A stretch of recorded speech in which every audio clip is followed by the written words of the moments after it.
E aí, gente, nós somos alunos da turma de Estática, matéria ministrada pelo professor Dr. Samuel da Silva, na Unesp de Ilha Solteira. Nos foi proposto um trabalho em que fosse realizada a construção de uma treliça, de uma estrutura treliçada, e havia alguns parâmetros a serem seguidos, como o número de barras máximo e mínimo, altura e comprimento máximo da treliça. Essa treliça ela deveria suportar uma carga de 100 kN em seu nó central.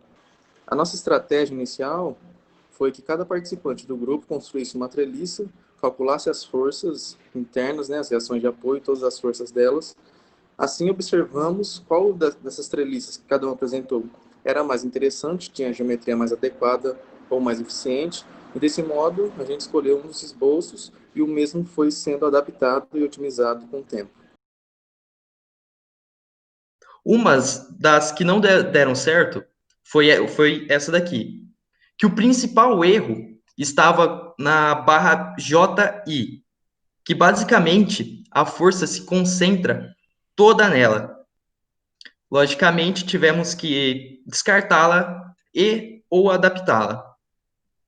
Outras duas foram essas.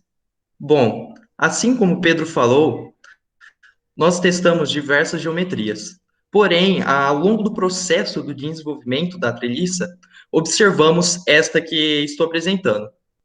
Basicamente, ela é composta de 9 nós e 15 barras, divididos, logicamente, em triângulos de 76 graus e 28 graus. Bom, depois de testar vários modelos de treliça, nós percebemos que as barras verticais, que a gente insistiu em tantos modelos em fazer, não eram úteis, porque uma barra vertical com uma carga aplicada axialmente acaba concentrando toda a carga. A gente perde o propósito de fazer uma treliça para suportar essa carga. Então, partimos para modelos que tinham triângulos equiláteros na sua estrutura, como esses da direita aqui, que são todos equiláteros, e eu pensei também nessa outra treliça em que eu tenho um local para aplicar a carga num local diferente. A estratégia de selecionar triângulos equiláteros é porque, na ideia, o triângulo equilátero, por ter todos os ângulos iguais, os ângulos internos, teria aproximadamente o mesmo esforço em todas as barras.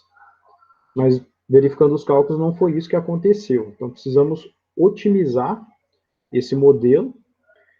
O que eu acabei percebendo com esse modelo, que nós acabamos percebendo, é que essas estruturas do topo ou da base aqui, onde a gente poderia pendurar forças, vamos dizer assim, não eram necessárias, porque o projeto pedia uma força de 100 kN aplicadas no nó central do vão livre, e o vão livre sendo a distância entre os apoios, eu tenho que a força só pode ser aplicada nessas 4 posições para esse modelo de treliça.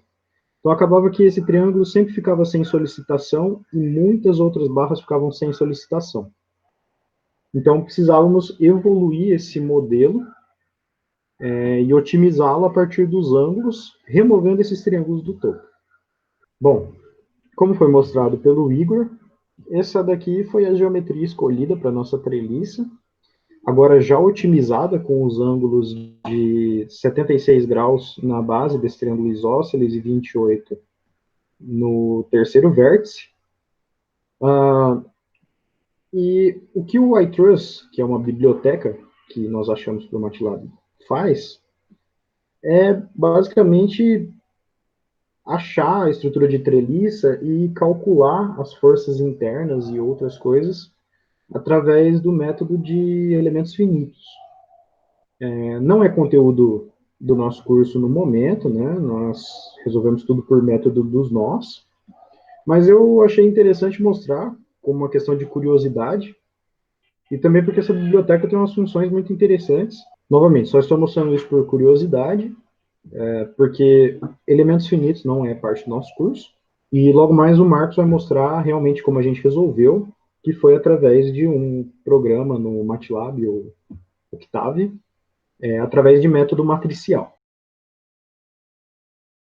Nós fizemos o diagrama livre para cada nó e escrevemos equações de equilíbrio para o eixo Y e para o eixo X. E depois escrevemos na matriz. As linhas da matriz, elas são as equações de cada nó em ordem alfabética. Primeiro em X e depois em Y, para cada nó. E a coluna dela são as variáveis da equação. A B, a I, BI, BC, IC, IH, CD, CH, HG, HD, DE, DG, GE, GF, EF. Aí nós invertemos a matriz e multiplicamos pelo vetor B, que é a carga aplicada. A carga aplicada está aí no código. Multiplicamos essa matriz invertida pelo B e temos o resultado, que é a força das barras, na mesma ordem que as variáveis que eu acabei de citar. É isso. Para otimizar a treliça, nós usamos o seguinte conceito. Como o peso estaria sendo aplicado no nó do meio, nós pensamos em distribuir o maior número de barras ligadas ao nó do meio possível, de forma que o peso seria distribuído em mais barras. Portanto, nós tentamos colocar nesse processo algumas barras no nó do meio. O problema é que com mais de 2 barras estavam dando treliças indeterminadas ou treliças em que uma das barras acabava não sendo solicitada. Então, como nós tínhamos somente 2 barras para trabalhar, como ele estava aplicado no eixo Y, nós decidimos que quanto maior o seno do ângulo, melhor seria para o cálculo da força nessa treliça. Então, tentamos achar um ângulo de forma que esse ângulo fosse uniformemente distribuído em toda a treliça para que o peso se mantivesse equilibrado e que a treliça mantesse a sua forma simétrica. Com isso, tínhamos que achar um ângulo onde poderíamos dividir um pedaço de 10 metros em vários pedaços de forma que eles ficassem simétricos e que ele atingisse até no máximo uma altura de 5 metros. Portanto, conforme nós resolvíamos isso, usamos a matriz antes selecionada para chegarmos nessa treliça, dada nessa imagem. Essa treliça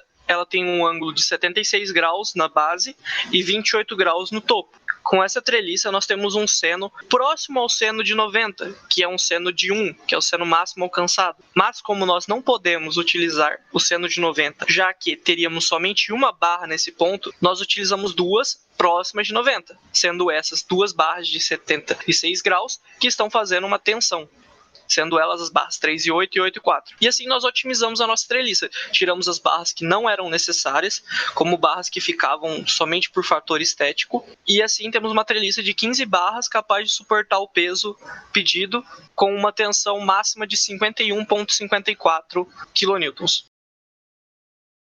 Espero que tenham gostado e que mais ainda, que tenham aprendido. Isso é tudo por hoje. Até uma próxima. Até mais e até uma próxima. Obrigado também por terem assistido. Curtem, compartilhem, mande para seus amigos e todos os entusiastas dessa área. Muito obrigado a todos. Foi uma honra trabalhar com vocês. Muito obrigado. E é isso. Fiquem bem.